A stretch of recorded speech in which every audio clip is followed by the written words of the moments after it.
Hi, everybody. Thank you so much for coming. Good afternoon and welcome to the Oxford Martin School. I'm Robert Traeger, Director of the AI Governance Initiative here at the school. Today, we are here to reflect on 5 years of the Meta Oversight Board, known as the Facebook Supreme Court. This 20-person independent body was created to make binding decisions on some of the most complex content moderation cases on Facebook and Instagram, and to offer policy guidance aimed at balancing freedom of expression with the prevention of harms. We'll have an opportunity to discuss these issues in the specific context of the board and in the broad context of AI governance at a fraught moment where what companies can do voluntarily is perhaps more important than it ever has been. So we're delighted to be joined, I believe, virtually by Julie Owono, one of the board's inaugural justices who has served. Oh, let's make sure she is. There we are. Yes, so she is. Hello, now you're larger on the screen. Thank you so much for joining us. She is one of the board's inaugural justices who has served on the board since 2020. She is also the executive director of Internet Sans Frontières, where she advocates for online freedoms, access to information, and digital rights globally, particularly across the global South. She's a trained lawyer and a fellow at the Berkman Klein Center at Harvard University. Due to unexpected travel difficulties, she is unable to be with us in person today, but we are very pleased that she can join us virtually. Please join me in welcoming Julie Owono. Thank you very much, Robert. It's, first of all, a great honor and, of course, a pleasure, despite the very early time on this end of the earth, to be with you all today. And to discuss, probably also selfishly for me, to reflect on the past 5 years of serving on one of the rarest and possibly unique experiences of technology accountability, such as the one represented by the Oversight Board. I have prepared a few slides, which I'm going to share with you all now, if technology does play its role. Just give me a few seconds. I hope you can see my screen because I'm not seeing the room anymore. I think so, so I'll go ahead. In case there's a problem, please feel free to stop me. I'm Julie Owono, as introduced earlier in this discussion. And I'm extremely honored, really, truly, to be able to have this conversation with you at a critical moment for the governance of this probably unique, also in history, innovation represented here by artificial intelligence. They're ongoing and very active and sometimes lively debates about how to govern this innovation and govern its unprecedented, potentially unprecedented impacts on society.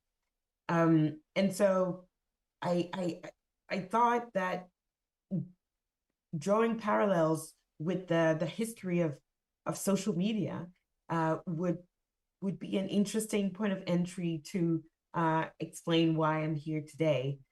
Social media has proved and continues to prove that technology itself is it can be a fantastic tool. It can also be a tool of disruption, a tool of human rights violations. And obviously we don't want to see that as societies. And so there was this reflection on, should we govern technology? Should we govern social media? And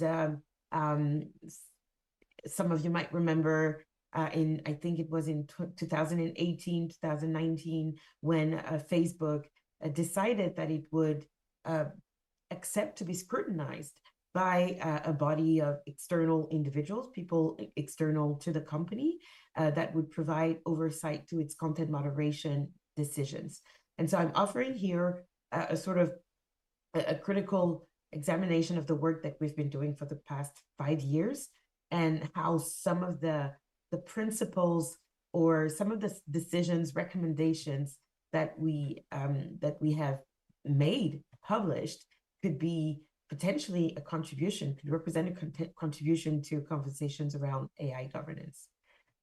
So here is an overview of what I will be discussing today. So I will briefly introduce the Oversight Board for those who don't know this body, and then we'll together understand better the impact that the board has had over the past 5 years.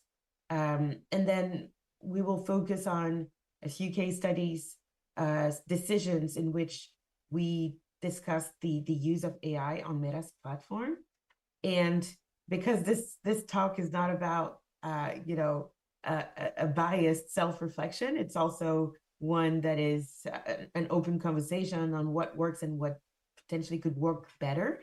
I will also discuss some of the few limitations that have been discussed by researchers, experts, observers of the Oversight Board before I provide a few conclusions. So what is the Oversight Board? We are a global and independent body of experts. Today we are 21.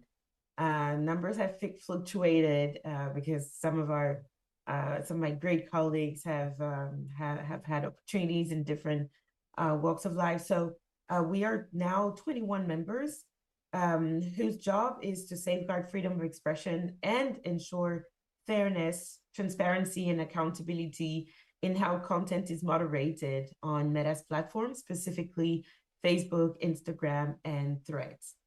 And we do this through binding decisions that the company has accepted to implement.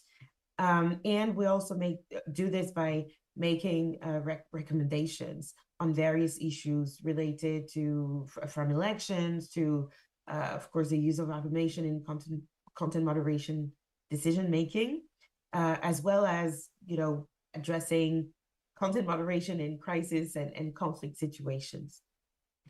And I must really again say that today there is not really, probably no other equivalent of a social media platform that has given power to an outside body of experts, as I was saying, of independent experts that can make those binding decisions, issue public recommendations to which the company must respond to, and the company has 60 days to respond to, and a body really that through its work constantly pushes the limits of how fairly the company can treat its users on its various social media platforms. It's a difficult task because, as you know, social media, it's billions of content published every year, every year, probably every second. We receive appeals from users. We also receive appeals from Meta when Meta is struggling to address one particular issue. And we receive appeals on takedown, so asking us to help. Well, when Meta has taken down a content, we can receive an appeal on that. When Meta has decided to leave up a content, we can receive appeals on that. And the outcomes of the decisions that we make on individual decisions can be either confirming a takedown, ordering a takedown, confirming a leave up, ordering a leave up, or even ordering the company to add interstitials to a piece of content instead of taking it down. I would like now to walk you through some of the data really that have surprised even myself after 5 years of doing this. It's a difficult work, as I was saying, because we're talking about billions of pieces of content published by the minute, and it's it's difficult to see the impact immediately of the decisions that we make and the recommendations that we publish. But I was agreeably surprised when I read those data. I read that 7 million users on Meta's different platforms, so Facebook, Instagram, and Threads, which we have jurisdiction on, are now able to add context for publications that were automatically taken down by Meta's moderation system. We believe that such an evolution in Meta's content moderation supports freedom of expression because it allows to avoid the radical solution of taking down the content because of a policy violation, and it allows the user to kind of correct behavior. Another important and interesting data that I wanted to share was that now 100, well, there is a system after board's decisions. There is now a system in which Meta warns users when if something that they are about to post is likely to contain a policy violation. Over the course of 3 months in 2024, according to data shared with us, more than 100 million pieces of content have triggered this such type of alerts to people around the world, and we think, and it gives users the power to edit or post their content rather than once again risking to be taken down for content policy violation. And finally, a figure that I think where I'm particularly extremely proud of is that now on Facebook only, more than 1 billion people now have access to content policies in their own language.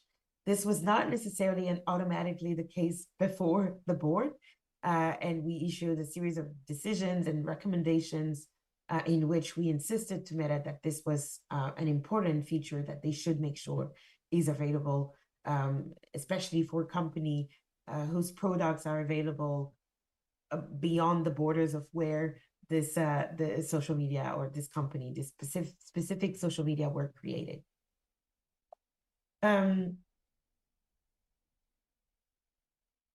I think it's well, these numbers are fantastic and impressive, but I think it's also important to see in details how that works through specific cases and decisions.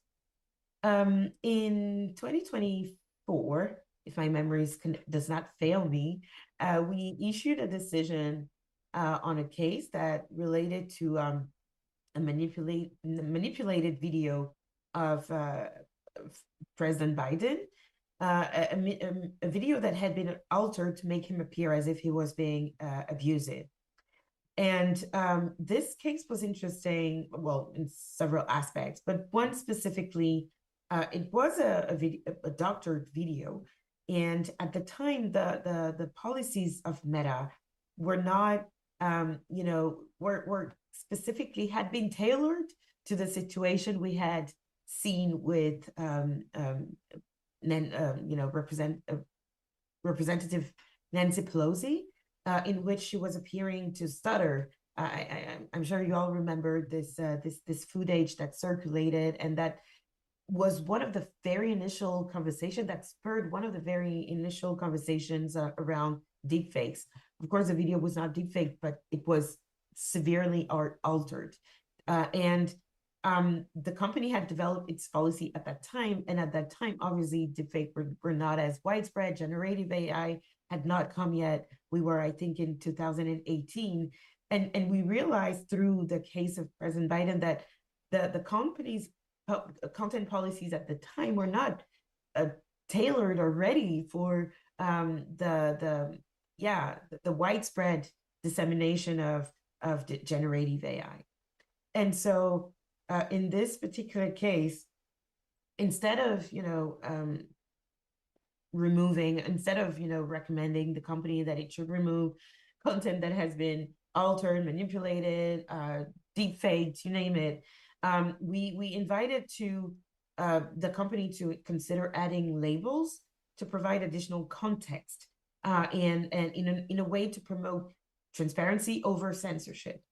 And I think recommending such approach to the company was led to quite positive developments. In 2024, for instance, Meta observed that the fact that they chose to AI label, to mark, an AI label content that has been, that has used AI to be created, well, has led to more engagements with the information provided by this AI label. The company observed that more than 1 trillion times this AI labeling was viewed by users on Instagram. 1 trillion is a crazy number to me. I really cannot even figure what it could look like. But it shows the extent to which transparency is positive for a platform, at least a social media platform. These 1 trillion plus views, what I found extremely also interesting is the fact that 16 million users actually took action on these labels and viewed more information about it and potentially also learned more about generative AI and AI generated content on Meta's platforms. And these are data from Meta's own Transparency Center, which I strongly encourage anyone here to visit because it has troves of information on, of course, the company's transparency reports, but also its implementation reports, implementation of the board's decisions and recommendations. Another interesting case study that I wanted to briefly discuss today is the one that related to deepfake intimate images. We received multiple cases in 2024. I hope you can hear me. Yeah. In a multiple case decision on explicit AI images of female public figures, we found, the case is related to really famous figures in the United States and in India, if my memory is correct here. And in this cases, we found that Meta's enforcement in this specific area really fell short of protecting women's rights, because that's what it's about in this case. But I think it's safe to say that deepfake, to some extent, disproportionately affect female public figures, women in general. And we found that we issued actually concrete recommendations to the company in order to help the company strengthen protections for its users. And one of the most, I would say, salient recommendations out of this case is that we urge the company to shift its focus away from whether an image is viral, whether an image has been reported as a policy violation, or whether it's newsworthy, to shift its approach from that to an approach in which, by principle, an AI generated content that shows an intimate context involving a person, but often a woman, should be by principle be considered as a content generated without the consent of the character involved, and such as content that violates by principles the platform standards. And this shifting of approach potentially could limit the dissemination of such content, which are extremely harmful, as we've read and as we can imagine. This would absolutely mark a major step toward tackling the explosion of deepfakes on social media platforms. So this is another case that I wanted to address today. And we've also published a white paper. We published it in 2024, again, was a busy year. We published in 2024 a white paper, which to some extent may be incomplete given how fast AI innovation is developing. But it's an interesting paper that walks you through other cases in which we have made recommendations, including recommendations on content moderation, AI enforcement, media matching services. We've had a few interesting decisions on that. Yes. One critical aspect of this conversation today is to address, not to address, but to look at and discuss some of the criticism and limitations of the Oversight Board. Full disclosure, I do not agree necessarily with the ones presented here, and please note these are not here because I think they're the most important. Not at all. They're different ones which I encourage everyone to read about. But I thought it was interesting to highlight these three because they come quite often when it comes to discussing the work and criticizing also the work of the Oversight Board. So one of the criticism is, of course, the number of decisions. So far in 2024, according to my my calculations, we have made 20, I want to say 25 to 28. We have published 25 to 28 decisions, which is like we were saying in the introduction, there are billions of content published.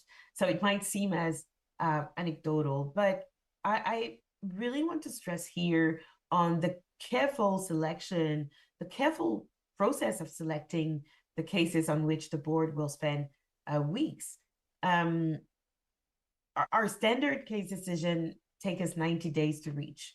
And in these 90 days, it's a lot of interactions among ourselves, of course, among board members to see where we're standing with regards to specific cases. But it's also a lot of research investigation, understanding the context, the policy context, and also, of course, the country context of a specific case. It's also about understanding the enforcement process that happened. Was it automation? And if it was automation, what specifically triggered the enforcement? And if it's not enforcement, what were the specific policy lines that the content moderators focused on to make their decisions? I mean, it's a lot of question that we're asking, and we're taking so much time to do that because the cases that we choose are ones that we think raise important, significant policy questions on with regards to content moderation on Meta's platforms, and also cases that could potentially have an impact beyond, excuse me, beyond this individual case. So it might seem like a small number from various perspectives, but I think the careful approach and the time we spend selecting cases and also working on these cases gives us more opportunities to surface more issues if there are any. One of the other criticism, perceived limitations of the Oversight Board is the limited jurisdiction. So the fact that we can only, although it's already a lot, but according to some, only look at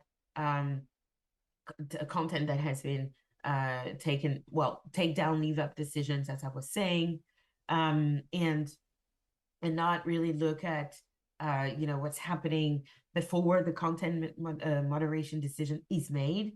Not looking at the different ways the company can moderate content without us even knowing. For instance, adding additional context, making some publications less visible. Although the remit of our mandate is limited to content moderation decisions that have been already made, take down, leave up, or usually take down or leave up. We nevertheless have different opportunities, different avenues through which we can dig a little bit further. And one of these avenues is through the policy advisory opinions, which are basically recommendations that we make on broad policy questions. One example that I can share, one of our latest policy advisory opinion related to the moderation of the word shaheed, which could mean martyr, but has different meanings in Arabic. Another example that I can give, and it was actually one of the very first the first policy advisory opinions that we published, was related to the publication, the moderation of private identifiable information. So your address, I don't know, your social security number for those in the United States, information that can directly and make you identifiable. And we published this different PAOs, which took us additional time, much more time. We can spend as much as 4-6 months on a policy advisory opinion, and even more when the issues are pretty complex. And doing so allows us to surface aspects that we hadn't thought about when looking at specific cases. And so it's one way to kind of open up the conversation a little bit more on issues beyond take down or leave a piece of content. There is, of course, the question of expanding the scope of the Oversight Board. And of course, I'm of those who believe that this could also help, of course, the jurisdiction with the jurisdiction of the Oversight Board. And another criticism is around diversity in terms of, various types of diversity, viewpoints, professional geographic background. I must say, I think I'm particularly proud of being in an organization that has, I work with colleagues who are around the world and who work on different contexts, who come to these issues with different perspectives and points of views. And it has really enriched me from a very personal perspective. I've learned so much serving on the Oversight Board. I've learned so much, not only about the countries, about the different contexts that we have had to deal with, but also, I've learned so much about different viewpoints. And I of course, we can still do much better.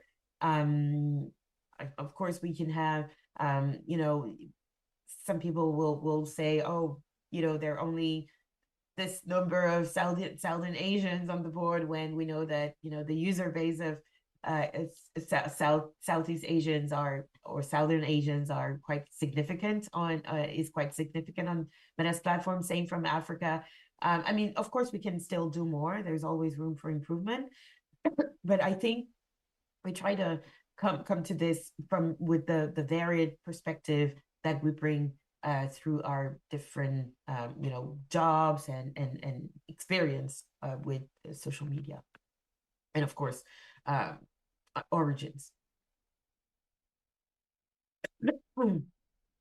Yes, it's time to offer some conclusions, which are really not conclusions, but hopefully opening up more conversations. As I was saying, there is much to be learned from the recent history of social media as we are navigating the complexities of holding also AI accountable, governing AI. And one of these lessons that I think is central is that third-party oversight, to be effective, needs to be independent. I do not work for Meta, none of my colleagues do. And one of the vetting questions was actually to know whether we had worked with the company. So that independence, and I'm actually from an organization that heavily criticizes the company for some of its content moderation blind spots.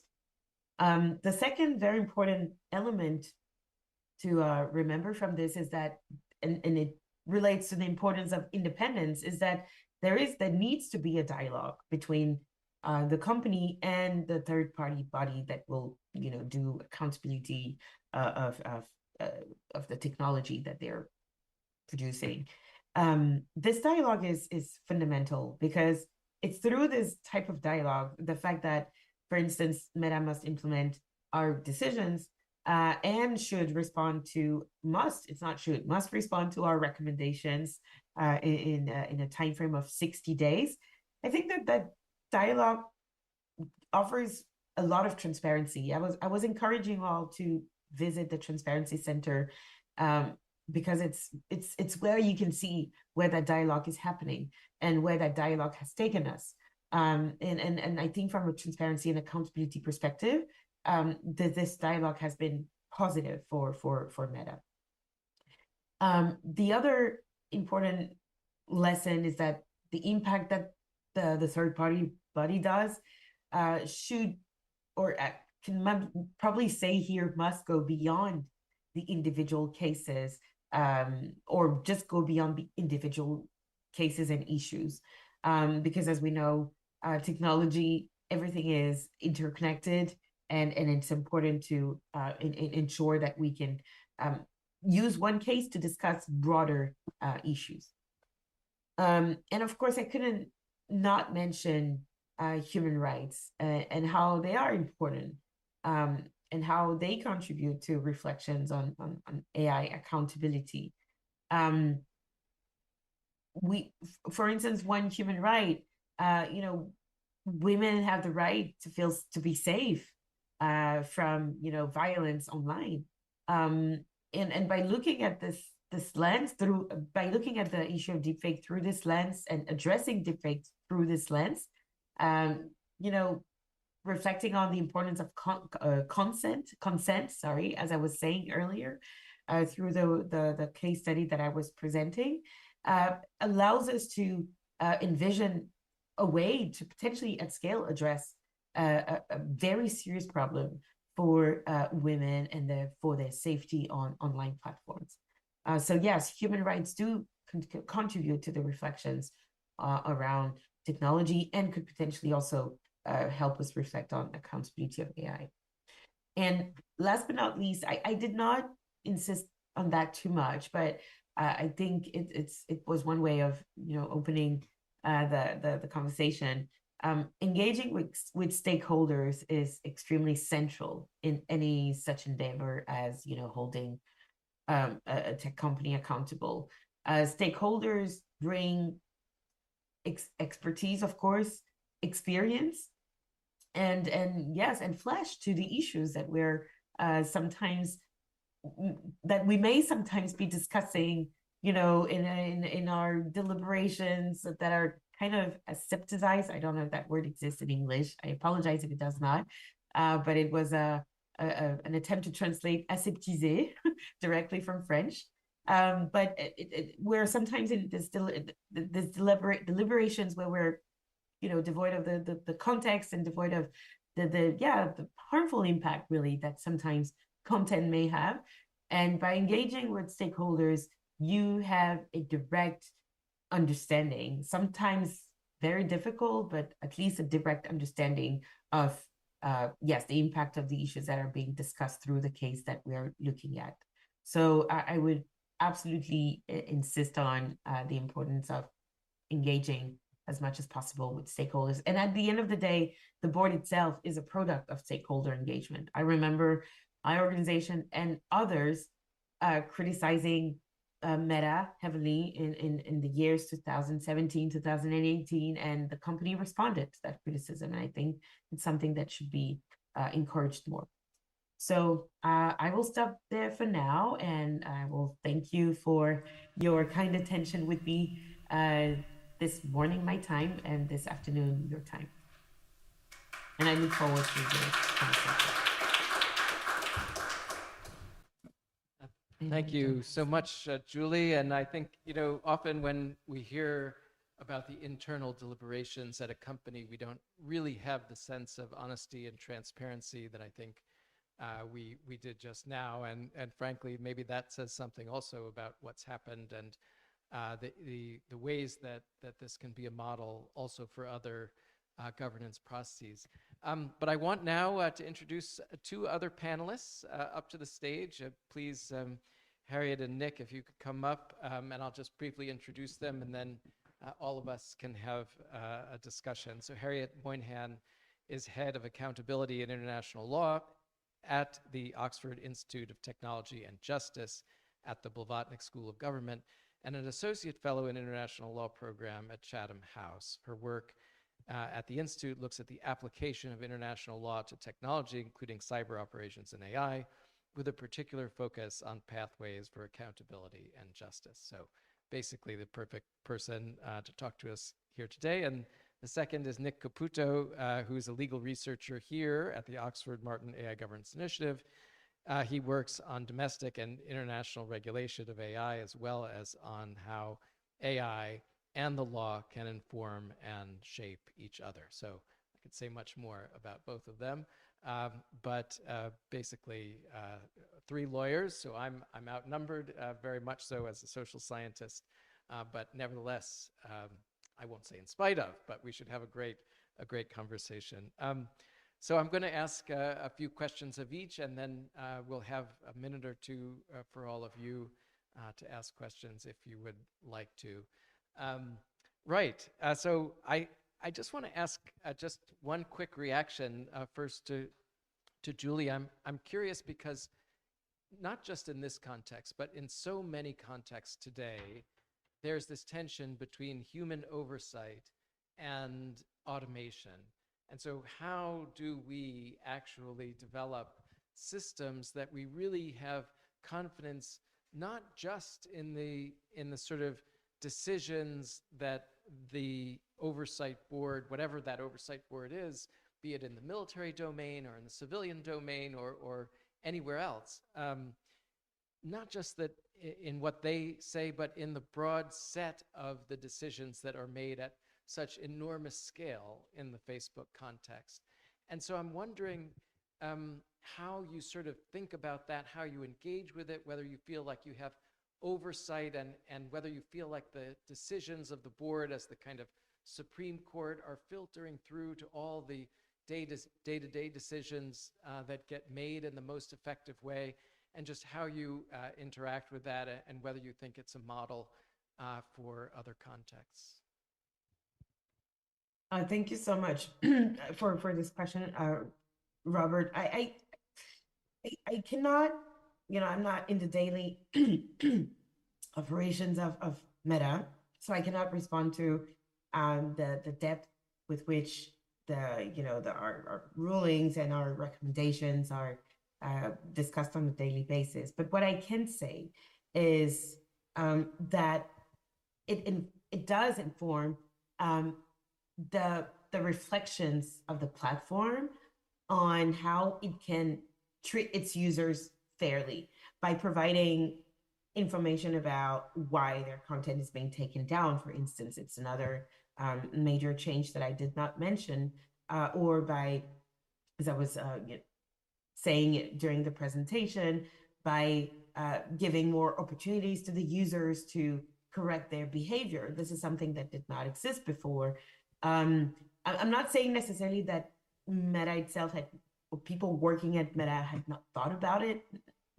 Probably, I'm sure they have. And quite frankly, the stakeholder engagement allows us to understand better and hear some of the most innovative recommendations that have been made out there. The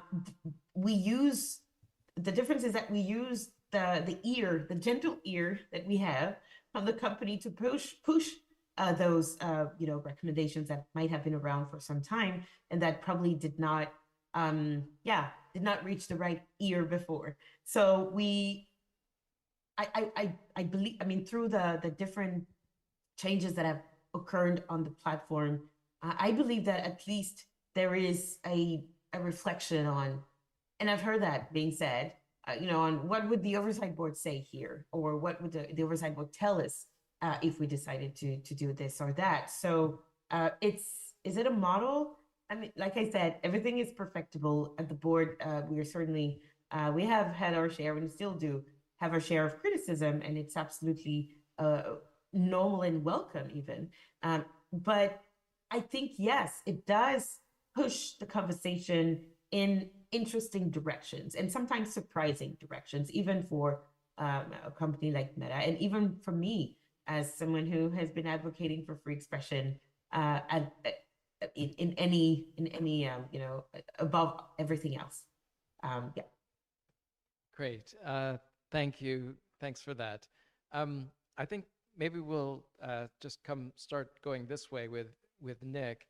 I'm curious how you see the lessons of the Oversight Board for the AI governance space more broadly. What can it tell us? How is it a model? Maybe today we're particularly thinking about sort of the things that companies would do voluntarily. So is this the way forward in other areas of the space, do you think? Well, thank you, Robert. It's great to be here, and thanks everybody for coming.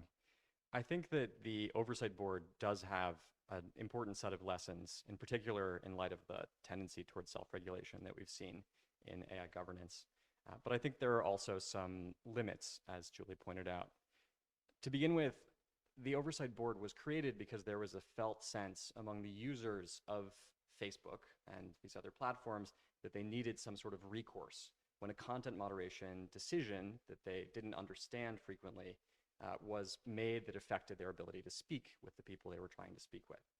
And so in the law, we often think about, okay, if there's some administrative decision that's been made by an agency, there needs to be some sort of judicial review or some sort of appeal that will be the basis for these people feeling like their voices have been heard and their perspective has been respected. In AI, I think we're still early in the questions of what are the obligations that these AI platforms owe to their users. And we are currently figuring that out. Some of them are the kinds of things, trust and safety, for example, has reappeared in the context of advanced AI, the kinds of chatbots that people use all the time. And maybe there are going to be more problems that emerge as these systems become more agentic, enter the world, do things that harm people. The users themselves will have to decide what sorts of obligations the platforms have to them, and then appeal in the same way that there was pressure made on Facebook and Meta to create a sort of independent and insulated external regulator that still was connected to the company. Certainly, the frontier labs have started doing that in some cases, as we're seeing with the frontier safety frameworks. But I think that there's a lot more room to decide what the problems are and what the solutions are. And that is what we'll see over the next few years. Yeah, exactly. How can we institutionalize, and how can we have similar institutionalization across a field of competing companies? Very interesting. Good. Harriet, I'd just first of all like to give you the opportunity to react to some of the things that we've heard, and we would very much welcome that. And also, I think just generally the question of what accountability mechanisms exist across the AI governance space at the moment, and where this fits in, and whether there are also other mechanisms that you see as sort of very promising for achieving the company outcomes that we'd like to see. Thanks, Robert, and thank you for the AI Governance Institute for having me. And Julie, thank you so much for your remarks.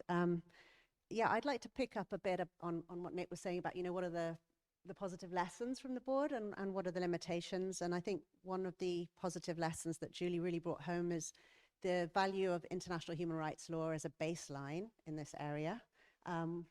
And I think we see that in the decisions of the board, and we constantly see references, for example, to the UN Guiding Principles on Business and Human Rights. International human rights law has got this sort of bedrock of case law behind it. It is binding on states. It's not the panacea, it's not the answer to everything when it comes to AI and accountability, but I think it's a really good starting point. And that will link to some points I'll make in a minute about the larger accountability ecosystem and other areas that are drawing on the same set of laws and values. But I think one of the issues, one of the limitations, which I think Julie kind of alluded to, is that obviously the board is only looking at one company. And that's a problem because we've got a lot of big tech companies that have a lot of power. So obviously it's selective accountability in that sense. And even within the board, there's obviously a limit to the jurisdiction of the board and to the mandate. And while I think the board is doing fantastic work on, and it's actually announced a strategic priority that it will look at automated content moderation. So looking at AI in terms of content moderation. The board doesn't really have the jurisdiction to get into things like automated algorithmic recommender settings. And the board has made great recommendations to Meta about some of the design of the platform and the algorithms, including, for example, in the COVID-19 decision. But when sometimes it will ask Meta about the actual algorithms and how they might be driving amplification, I might cite the President Trump suspension case. Meta declined to give information on that. So I think we have to sort of see that if we're looking for information, which we need in order to get accountability, we need transparency, then there are some limits there. Just to come to Robert's point about the sort of broader accountability ecosystem, of which the Oversight Board is a part. Obviously, at the moment, as Nick said, we're at quite an early stage of working out how we regulate AI. And there's loads of countries around the world coming out with domestic laws on AI. Some quite draconian and some are more flexible. What I think the general sort of consensus is it's quite a fragmented landscape at this point.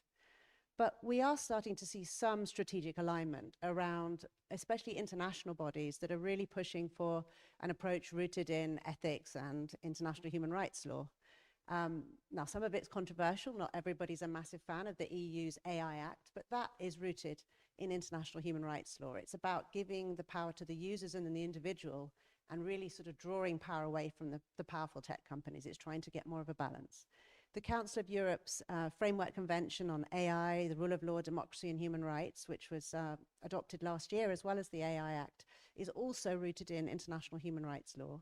And last year, it produced the HUDERA methodology, which is all about a kind of risk identification and mitigation system that's designed to be interoperable for companies. So Meta could use it, tech companies could use it, for governments, and also for the industry generally. So it's linking up with industry standards, including in the US. Of course, there's the global dialogue, the global compact at the UN, and the UN's been working on some of the recommendations of the high-level advisory board. And you've got the EU AI office and the UN AI office, and they're all sort of trying to push for a more joined-up approach. So I think it would be really interesting to see to what extent the Oversight Board will be plugging into some of those initiatives, given that they do all have this common baseline of human rights law. Thank you. Thanks a lot for that. Yeah, I think the international human rights laws is something that would be really productive for us to talk about some more. And also, Julie, I'm curious if you'd like to react to that, if you see it in a similar way, in fact, that the board's deliberations and process very much are rooted in that body of international human rights law. And maybe the related question of would you say that we have already a set of rights that really can guide us fully, or is there new thinking about what rights need to be in the digital domain? I mean, do the ones that we have in the non-digital just extend to the digital, or do we need, in addition to that extension, some thinking about what are a new set of digital rights? It's really great that you asked this question, Robert, because I will actually be in London in a few days to reflect on third generation digital rights. So something that we will dig further into. But so there are two questions, on the limitations with regards to artificial intelligence, limitations at the board with regards to artificial intelligence, and the use of international human rights law, and whether or not there is such a thing as a third generation or a new set of digital rights. On the use of automation, it's true. We could, I mean, like it was rightly said, and Harriet, it's really great to see you and be in conversation again. Um, our mandate, our initial mandate, did not include issues around algorithms. And at the same time, I want to remind also that we try, when possible, to ask questions when investigating a case. We try to ask questions, or investigating a policy advisory opinion. We try to ask questions, and usually Meta responds to those questions, partially, fully, but at least there is a response, and it opens up really the conversation once again. On the use of international human rights law, it is exactly, it's really central to our decision-making process. And you can see that in the decisions that we publish. Usually our decisions will have a section analyzing whether the content violates the policies of the company and whether the company's reaction to the content is in line with international human rights law. Specifically whether or not the measure to censor or not to censor was legal, whether or not the measure was necessary and proportionate. The three-part test, very simple, not simply, it's really not simple, but it's a traditional three-part test in international human rights law, especially the Article 19, freedom of right to free expression of the ICCPR. And through this analysis, we really try to dissect what it means in the 21st century for a company as big as Meta, having so many users and having to do everything at scale, what it means to do moderation in a legal manner. We've reminded constantly the company that it must make sure its rules are accessible, published, and can be understood by all its users, and hence the recommendation for the company to translate all its community standards, which was not the case before the board. We've also dissected what it means for a company like Meta to adopt proportionate measures to mitigate potential violations, potential harms caused by content online. And that has been extremely helpful for us, because we've realized that the takedown, leave up approach, this dichotomy approach when it comes to content, is not necessarily the only approach possible. There is a possibility of adding interstitials, now we have this ability in our mandate. We can issue decisions that either direct to take down, leave up, or to add warning screens. And last but not least, the necessary, which is related, of course, to proportionality here, and whether or not there was another way to deal with this problem posed by this content. And I think we do a quite interesting job at being transparent about this interpretation that we're offering, right, of what it could mean for a tech company in 21st century to apply legality, proportionality, and necessity. So yes, I hope that answers your question. I apologize. I may seem like I'm talking a lot, but it's because I'm really passionate about these issues, and we work on these on a daily basis. And I learn so much almost every day. So I'm always keen on sharing. And the last question that you had, is there a new generation of rights? That's interesting. You were referring to the EU AI Act, Harriet. There is an ongoing conversation around, are we seeing a shift from rights-based approach towards risk-based approach? And I think Professor Agustina del Campo from the CELE in Argentina has reflected on that very deeply, and is asking really important questions. Are we willing to do that transition? And what are we potentially sacrificing with a risk-based approach in the AI space versus a rights-based approach? And it's a quite open question right now. Thank you. Yeah, maybe just picking up on that, I'd like to ask the other two panelists to react, and maybe you can say if you see these as sort of fundamentally in tension, the rights-based approach and the risk-based approach, because one might also argue that, well, if we have risks to fundamental rights, then these things are very similar. But I think we can also draw interesting distinctions here. So curious if either of you have a reaction. Yeah, sure. So I think that's right. That when you were just saying, Robert, that you could argue that they're not necessarily as dichotomy. It's not black and white, in the sense that when I think about human rights, I think about the principles, the processes, and the remedies. And the processes bit, where you've got this kind of very detailed processes set out in the UN Guiding Principles on Business and Human Rights, are essentially about identifying risk, assessing it through, for example, a human rights impact assessment, and then mitigating the risk.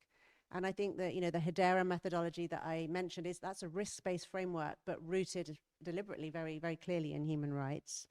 So I think I take Julie's point, and I'd love to read the article you mentioned, Julie, for Gino de Campo, I've noted. I'd like to reflect further on that. But I think part of what we often hear in this context of having a human in the loop is about risk mitigation. And I think it's not for me so much the theory around how do we scheme the risks, how do we have the processes, it's the practice. When you look at social media, the scale and the sheer sort of the volume of billions of pieces of content on the platform and the speed at which it moves means that it's very difficult in practice to have a human in the loop a lot of the times. So for me, it's working through like, what do we actually do about this when we've got these particular features of social media platforms? Even if we got the perfect answer, how could we implement it? Thank you. I saw you move the microphone. Did you want to react very quickly? Because I also want to get to Q&A. Yeah, I think just quickly, Sam Altman tweeted a long time ago that recommender systems are the first misaligned algorithm that was deployed at scale. And I think that that is like a meaningful way to connect these two things, where dealing with so much content, as Harriet and Julie have both mentioned, you can't really do a appeal for every single decision that's made in someone's view incorrectly. And so you're starting to deal with systems, you're starting to deal with false positive rates, false negative rates. And the question is just, how can you ensure that there is sufficient human intervention and sufficient sense that there is somebody out there on the other end of the line, that people feel like they are being represented, they are being heard. And if something really goes wrong, then there is a way for them to get some sort of remedy. I think that that's what the sort of Supreme Court structure is about. It's about channeling up the hardest cases. And so, as AI diffuses into the economy, trying to make sure that we have institutions adapting the existing ones and building new ones that can meet those criteria is a hard problem, but a necessary one. Yeah, thanks. Okay, time to turn it over for questions. We have a few minutes. Does anybody have, please, a very brief question? Yes. Hi, thanks to everyone for this. Just a very brief question for Julie about lessons that could be applied from the Oversight Board and now looking at the new appeal center that's been set up under the DSA. Is there, obviously it's much broader, and I think that's part of the discussion here is how we do this on a broader level, not just for one company. Yeah, appreciate any thoughts you might have. Sure. Thank you so much for the question. And I think there is lessons learned is that, there are so many actually. And we think that, I think it's Article 21 of the DSA, which now imposes these out-of-court dispute mechanisms to social media platforms, is an important step in the right direction.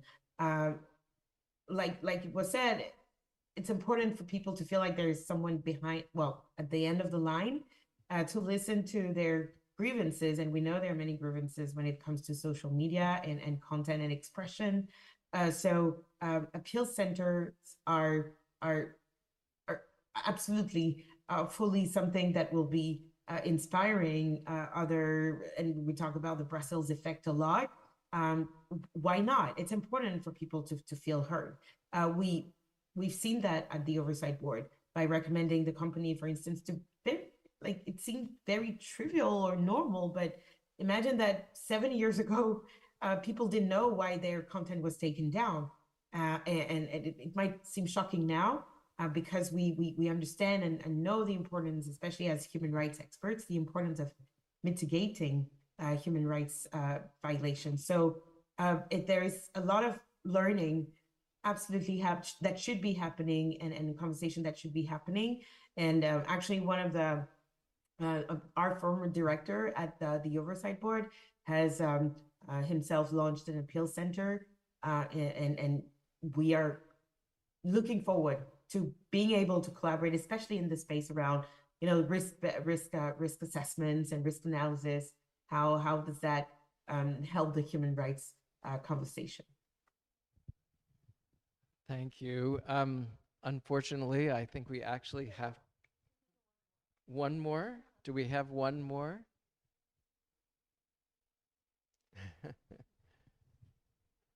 Hi there. Thank you for the great talk. My question is also for Julie. So the Oversight Board used to release some, I think it was like quarterly transparency reports. And my question, I guess, is that in those reports, there was a pie chart to show the proportion of recommendations that were adopted. And usually this is less than half, and sometimes less than a third.